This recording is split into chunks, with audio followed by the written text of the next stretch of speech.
Hello বন্ধুরা, আমি kitchen ব্লগে সবাইকে স্বাগত জানাই। আজকে আমরা বানাবো চা, দুধ চা বানাবো। প্রথমেই চুলায় একটা হাঁড়ি বসিয়ে দিয়েছি, জালটা জ্বালিয়ে দিয়েছি। এখন দিয়ে দেবো হাঁড়ির ভিতরে দুধ।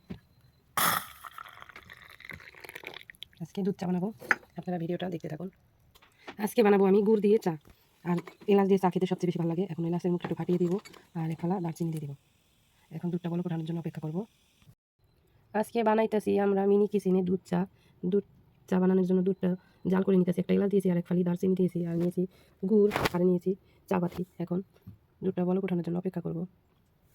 এখন আমি দুধের ভিতরে গুড় দিয়ে দিব,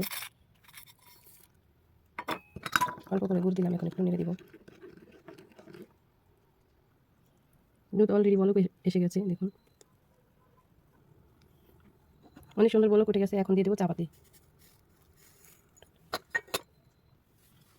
চাপাতি দেওয়ার পরে এখন একটু নেড়ে দেবো।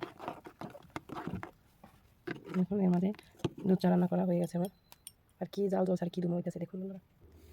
দুধ চা রান্না করা হয়ে গেছে, এখন আমি নামিয়ে নিব। এখন চাটা আমি সেঁকে নিব।